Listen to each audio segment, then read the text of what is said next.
दोस्तों, आज मैं आपको सुप्रीम कोर्ट के एक बहुत ही महत्वपूर्ण फैसले के बारे में बताने जा रहा हूं, जो हर नागरिक, हर वकील और हर कानून के विद्यार्थी के लिए जानना बेहद जरूरी है। दोस्तों, सोशल मीडिया पर अभी एक पोस्ट वायरल हो रही थी, जिसमें लिखा है कि यदि आरोपी जांच में सहयोग करता है, तो उसकी कस्टडियल इंटरोगेशन की आवश्यकता नहीं है और उसे एंटीसिपेटरी बेल दी जा सकती है। अब सवाल ये है कि क्या ये सच बात है या फिर ये केवल सोशल मीडिया का फेक दावा है। दोस्तों, मैंने इस फैसले की जांच की थी, पढ़ा था और ये पाया कि ये सिद्धांत वास्तव में सुप्रीम कोर्ट के विनय कुमार गुप्ता बनाम स्टेट ऑफ मध्य प्रदेश मामले से निकला है।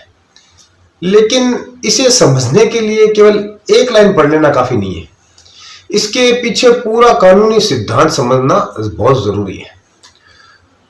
दोस्तों, सबसे पहले यह समझिए कि एंटीसिपेटरी बेल होती क्या है। जब किसी व्यक्ति को यह आशंका होती है कि वही पुलिस उसे किसी भी आपराधिक मामले में गिरफ्तार कर सकती है, तब वो गिरफ्तारी से पहले ही न्यायालय से अग्रिम जमानत की मांग कर सकता है। और वर्तमान में ये प्रोविजन है, ये भारतीय नागरिक सुरक्षा संहिता 2023 के धारा 482 में दिया गया है। और अब इस सुप्रीम कोर्ट की जजमेंट की बात करें तो इसके अंदर एक्चुअल में मामला ये था कि हाई कोर्ट ने एक्यूज की जो था उसकी अग्रिम जमानत खारिज कर दी थी और फिर ये मामला सुप्रीम कोर्ट गया था और सुप्रीम कोर्ट ने देखा कि आरोपी जांच में शामिल हो चुका है, उसने जांच से भागने की कोशिश नहीं की। हालांकि राज्य सरकार का मुख्य तर्क यह था कि आरोपी ने अपना मोबाइल फोन पुलिस को नहीं दिया। इस पर सुप्रीम कोर्ट ने एक महत्वपूर्ण बात कही और कि जांच एजेंसी कानून के अनुसार जांच कर सकती है, लेकिन वो किसी व्यक्ति को अपने विरुद्ध साक्ष्य देने के लिए मजबूर नहीं कर सकती।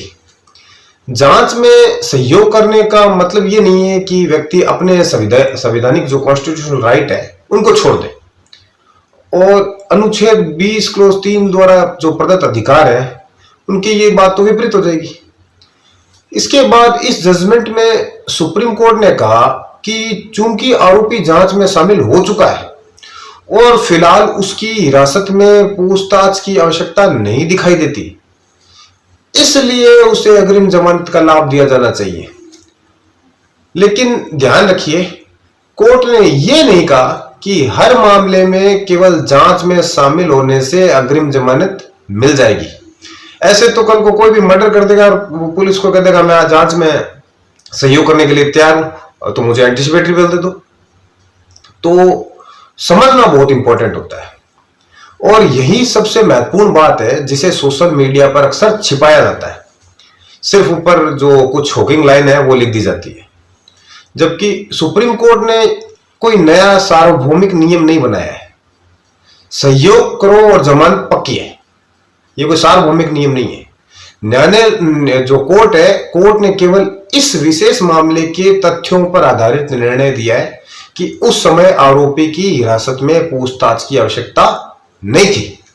अब सवाल यह उठता है कि जो कस्टडियल इंटरोगेशन है वो क्या होता है। इसका मतलब होता है आरोपी को पुलिस हिरासत में रखकर पूछताछ करती है। यदि पुलिस ये दिखा दे कि बरामदगी करनी है और या उसके साथ कोई और अभियुक्त है उनका पता लगाना है, कोई साजिश हुई है उसका खुलासा करना है, कोई डिजिटल साक्ष्य प्राप्त करना है या आरोपी की हिरासत जांच के लिए वास्तव में आवश्यक है, तो केवल सहयोग करने का जो आधार है उस पर अग्रिम जमानत नहीं दी जाएगी। और दूसरी ओर यदि आरोपी का कोई क्रिमिनल रिकॉर्ड नहीं है, वो जांच अधिकारी के सामने उपस्थित हो रहा है और साक्ष्यों से छेड़छाड़ नहीं कर रहा है, गवाहों को प्रभावित नहीं कर रहा है और पुलिस यह नहीं बता पा रही कोर्ट को कि हिरासत क्यों आवश्यक है, तब न्यायालय अग्रिम जमानत देने पर विचार कर सकता है। दोस्तों, सुप्रीम कोर्ट का ये जो निर्णय है ये एक महत्वपूर्ण संदेश और ये देता है कि संविधान प्रत्येक नागरिक को निष्पक्ष प्रक्रिया का अधिकार देता है। जांच एजेंसी को जांच करने का पूरा अधिकार है, लेकिन आरोपी के मौलिक अधिकार भी उतने ही महत्वपूर्ण हैं। न्याय व्यवस्था का उद्देश्य केवल गिरफ्तारी करना नहीं, बल्कि कानून के अनुसार निष्पक्ष जांच करना है। एक बात और समझ लीजिए, अग्रिम जमानत मिलने का अर्थ यह बिल्कुल भी नहीं है कि आरोपी निर्दोष घोषित हो गया है। मुकदमा चलेगा, एविडेंस आएगी, गवाहों के बयान होंगे और अंत में न्यायालय तय करेगा कि अपराध सिद्ध हुआ या नहीं। अग्रिम जमानत केवल गिरफ्तारी से अस्थायी कानूनी सुरक्षा है, बरी होना नहीं है। इसलिए यदि कोई व्यक्ति सोशल मीडिया पर यह कहे कि अब सुप्रीम कोर्ट ने यह कह दिया है कि जांच में सहयोग करो और जमानत निश्चित है, तो यह अधूरी जानकारी है। सही कानूनी स्थिति यह है कि न्यायालय प्रत्येक मामले के तथ्यों, अपराध की प्रकृति, उपलब्ध जो साक्ष्य हैं, एविडेंस हैं, आरोपी का आचरण क्या है और सबसे महत्वपूर्ण जो कस्टडियल इंट्रोगेशन है उसकी वास्तविक आवश्यकता, इन सब को देखकर निर्णय करता है। अंत में मैं ये कहना चाहूंगा कि फैसला नागरिकों के संवैधानिक अधिकारों और पुलिस जांच के बीच संतुलित स्थापित करने वाला निर्णय है। इससे यह सिद्धांत मजबूत होता है कि गिरफ्तारी केवल औपचारिकता नहीं हो सकती। यदि जांच बिना हिरासत के प्रभावी ढंग से हो सकती है और आरोपी सहयोग कर रहा है, तो व्यक्तिगत स्वतंत्रता की रक्षा की जानी चाहिए। लेकिन इसका अर्थ यह नहीं है कि आरोपी को स्वतः अग्रिम जमानत मिल जाएगी।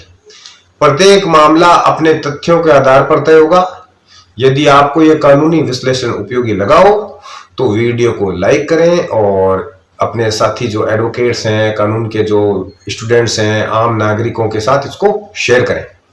और ऐसे ही सुप्रीम कोर्ट और हाई कोर्ट के महत्वपूर्ण निर्णय जो उनको सरल और एकदम तथ्यात्मक जानकारी के लिए हमारे इस चैनल को सब्सक्राइब कर लें।